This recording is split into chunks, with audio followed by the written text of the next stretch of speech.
ইউক্রেনকে যুদ্ধে দেওয়া অর্থ সাহায্য ফেরত চান ডোনাল্ড ট্রাম্প। ইউক্রেনের মহার্ঘ খনিজ আমেরিকায় এনে ক্ষতিপূরণের ছক ট্রাম্পের। রাশিয়ার বিরুদ্ধে যুদ্ধে ইউক্রেনকে বিপুল অর্থ দেয় বাইডেন প্রশাসন।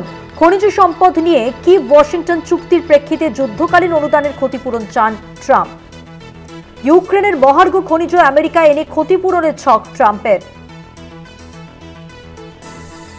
রাশিয়ার বিরুদ্ধে যুদ্ধে বিপুল অর্থ দেয় বাইডেন প্রশাসন। খনিজ সম্পদ নিয়ে কিভ ওয়াশিংটন চুক্তির প্রেক্ষিতে যুদ্ধকালীন অনুদান। ইউক্রেনকে যুদ্ধে দেওয়া অর্থ সাহায্য ফেরত চান এবার ডোনাল্ড ট্রাম্প। ইউক্রেনকে যুদ্ধে যে অর্থ প্রদান করা হয়েছিল আমেরিকার পক্ষ থেকে, সেটাই এবার ফেরত চান ট্রাম্প।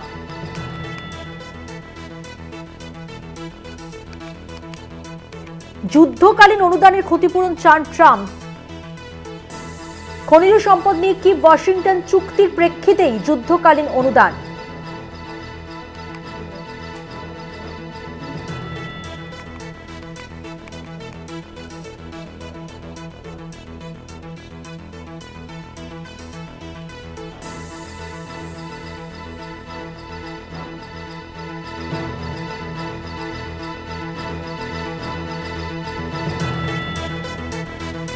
খনিজ সম্পদ নিয়ে কিভ ওয়াশিংটন চুক্তির প্রেক্ষিতে যুদ্ধকালীন অনুদান,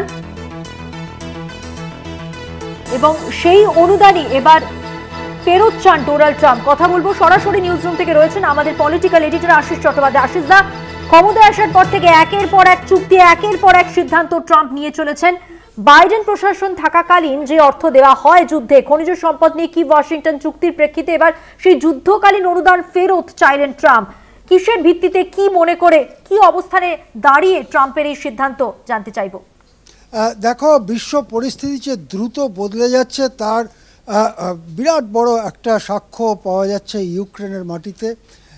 প্রথমে খবরটা কলকাতা টিভির দর্শকদের জানিয়ে রাখি যে কিথ কেলগ একজন বড় সেনাপতি ছিলেন মার্কিন যুক্তরাষ্ট্রের, এখন রিটায়ার করেছেন।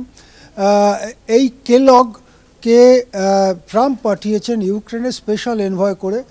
যেটা জানা যাচ্ছে, ট্রাম্প একটা চুক্তির ড্রাফট করে দিয়েছেন।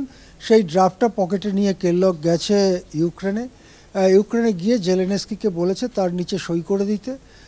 যে চুক্তি যদি জেলেনস্কি সই করেন তার অর্থ হবে আগামী কয়েক বছরে $500 বিলিয়ন, 100 কোটিতে হয়, 500 বিলিয়ন মানে $50,000 কোটি। $50,000 কোটি কত বড় সেটা বুঝতে এটা বলাই যথেষ্ট যে $1 মূল্য এখন প্রায় 90 টাকা, $1 মূল্য এখন প্রায় 90 টাকা। অর্থাৎ 50,000 কোটি টাকার ইউক্রেনীয় খনিজ মার্কিন যুক্তরাষ্ট্রে নিয়ে যেতে চায় ট্রাম্প প্রশাসন। ট্রাম্প নিজে, যেটা তিনি বারবার বলেওছেন, এবং কি ধরনের খনিজ সেটাও গুরুত্বপূর্ণ, যেটাকে বলে রেয়ার আর্থ মিনারেলস, অর্থাৎ এমন ধরনের খনিজ যেটা সচরাচর প্রচুর পরিমাণে পাওয়া যায় না, যেমন বিরল ধাতু, লিথিয়াম, ইউরেনিয়াম, এরকম বিরল ধাতু, এবং অবশ্যই খনিজ তেল, পেট্রোলিয়াম, ক্রুড পেট্রোলিয়াম, এই সব জিনিস ইউক্রেনে রয়েছে, ভালো পরিমাণেই রয়েছে। সেই জিনিসগুলোকে, খনিজ সম্পদকে মার্কিন যুক্তরাষ্ট্রে নিয়ে যেতে চান ট্রাম্প। কেন নিয়ে যেতে চান? তার কারণ ইউক্রেনকে রাশিয়ার বিরুদ্ধে এতদিন ধরে যে টাকা পয়সা সাহায্য করেছে মার্কিন যুক্তরাষ্ট্র, শুধু টাকা পয়সা নয়, প্রচুর পরিমাণ যুদ্ধের অস্ত্রশস্ত্র সরঞ্জাম জুগিয়েছে, তার ক্ষতিপূরণ আদায় করবেন ট্রাম্প। এবং সেই ক্ষতিপূরণ, ইউক্রেন তো টাকা পয়সা দিতে পারবে না, ও তো প্রায় দেউলিয়া হয়ে রয়েছে, লোকের সাহায্যে চলে, অন্য দেশগুলো কিছু কিছু সাহায্য দিচ্ছে, তাই দিয়ে চলছে। তাহলে কিভাবে ইউক্রেন থেকে ক্ষতিপূরণ আদায় করা যায়, সেই জন্য কেলগকে পাঠিয়েছেন একটা চুক্তিপত্র লিখে দিয়ে যে এটাই সই করিয়ে আনো জেলেনস্কিকে দিয়ে, যাতে করে আমরা ইউক্রেন থেকে জিনিসপত্র নিয়ে আসতে পারি। শেষ খবর যেটা আমরা পাচ্ছি তাতে জেলেনস্কি সাধারণভাবে ওই চুক্তিতে সই করতে রাজি নন।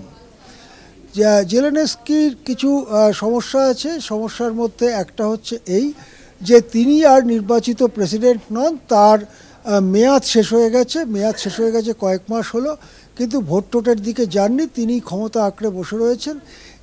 তার জনপ্রিয়তা ভীষণভাবে নেমে গেছে। ইউক্রেনবাসী মনে করে যে ইউক্রেনের ওপর এই যুদ্ধ চাপানোর দায় জেলেনস্কিরই, এবং জেলেনস্কির ঘনিষ্ঠ কিছু সামরিক কর্তা এবং বন্ধুর। সুতরাং তারা জেলেনস্কিকে ভয়ঙ্করভাবে এখন মানে তার চাইছে না, বিরূপ হয়ে গেছে ইউক্রেনবাসীর মতামত। মার্কিন সংবাদ সংস্থা সূত্রে একটা তথ্য পাওয়া গিয়েছিল যে দিন 15 আগে মাপা একটি তথ্যে দেখা যাচ্ছে জেলেনস্কির সমর্থন ইউক্রেনের ভেতরে মাত্র 4%, অর্থাৎ 96% ইউক্রেনবাসী চায় যে জেলেনস্কি চলে যাক, কিন্তু জেলেনস্কি সেনাবাহিনীর সাহায্য নিয়ে ক্ষমতা আঁকড়ে বসে রয়েছে। এই অবস্থায় যদি খনিজ সম্পদ মার্কিন যুক্তরাষ্ট্রকে দিয়ে দেওয়ার চুক্তিতে সই করে দেয় জেলেনস্কি, তাহলে হয়তো ইউক্রেনবাসী তাকে মারতে মারতেই বের করে দেবে, এরকম একটা আশঙ্কিত হওয়ার কারণ আছে জেলেনস্কির। সেই জন্য জেলেনস্কি বলেছেন যে এতে আমরা সই করব না। তাহলে ইউক্রেনের ভাগ্যে কি এসে দাঁড়ালো? জেলেনস্কির চলে যাওয়া, জেলেনস্কির হয়তো বিচার হওয়া কোনো একটা দেশের হাতে ধরা পড়ে, রাশিয়ার হাতে হতে পারে বিচার হওয়া, অথবা নিরুদ্দেশ হয়ে পালিয়ে যাওয়া, অথবা পশ্চিম ইউরোপের কোনো দেশে শরণার্থী হয়ে গিয়ে বাকি জীবনটা কাটানো ছাড়া জেলেনস্কির সামনে তেমন কোনো ভবিষ্যৎ দেখা যাচ্ছে না। কেননা আমেরিকা এবং নেটোর সমস্ত রকম উৎসাহ আর টাকা পয়সাতেই জেলেনস্কি ছোট্ট মানুষ দৈত্য হয়েছিলেন। এখন সেই সাহায্যের হাত মার্কিন যুক্তরাষ্ট্র ফেরত নিয়ে নেওয়াতে তিনি আবার ছোট্ট মানুষ লিলিপুট হয়ে গেছেন। তাহলে ইউক্রেনের কি হবে? জেলেনস্কি ইউক্রেনকে এটাই উপহার দিয়ে গেলেন যে এখন ইউক্রেনকে দুভাগ করে ফেলা হবে সম্ভবত। আন্তর্জাতিক সম্পর্ক বিশেষজ্ঞরা যে কথা ভাবছেন সেটা এই রকম যে রাশিয়া এবং আমেরিকার মধ্যে স্ফিয়ার অফ ইনফ্লুয়েন্স, প্রভাবান্বিত অঞ্চল হিসেবে ইউক্রেনকে ভাগ করে ফেলা হবে। একটা অঞ্চল, তার মধ্যে ক্রাইমিয়া ইত্যাদি অঞ্চল ইতিমধ্যেই রাশিয়া মিলিটারিলি সেনাবাহিনী নিয়ে দখল করেছে। বাকি যে অংশটা ছিল তার 5 ভাগের 1 ভাগে এখন রাশিয়ার সেনাবাহিনীর নিয়ন্ত্রণে। বাকি যে 4 ভাগ রয়েছে, 5 ভাগের 4 ভাগ, যেটাকে এখনও ইউক্রেন বলা হয়, তার একটা বিস্তীর্ণ অংশ কৃষি ক্ষেত, সেখানে বিপুল পরিমাণ গম উৎপাদন হয়। আর রয়েছে খনিজ, পাহাড়ি এলাকা, জঙ্গল ইত্যাদি খনিজ সম্পদ সমৃদ্ধ এলাকা। এখন এই খনিজ সম্পদ সমৃদ্ধ এলাকা এবং কৃষিজ এলাকা, এই এলাকাটা দুভাগে ভাগ হয়ে যেতে পারে। একটা ভাগ রাশিয়ার প্রভাবান্বিত অঞ্চল হিসেবে এবং সরাসরি দখলীকৃত অঞ্চল হিসেবে, আরেকটা ভাগ মার্কিন যুক্তরাষ্ট্রের প্রভাবিত অঞ্চল হিসেবে, বা সরাসরি মার্কিন যুক্তরাষ্ট্রের সেনারা গিয়েও সেই অঞ্চলকে নিয়ন্ত্রণ করতে পারেন। এভাবেই সম্ভবত ইউক্রেনের সেনাবাহিনীর আর কোনো অবশেষ কিছুদিনের মধ্যেই থাকবে না, যে সেনাবাহিনী এখন আছে।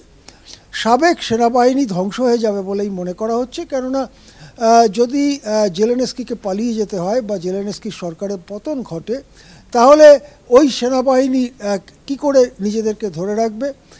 তাহলে সেনাবাহিনী কু করে রাষ্ট্র ক্ষমতা দখল করতে হয়, সেটা ইউক্রেনে খুব কঠিন পরিস্থিতি।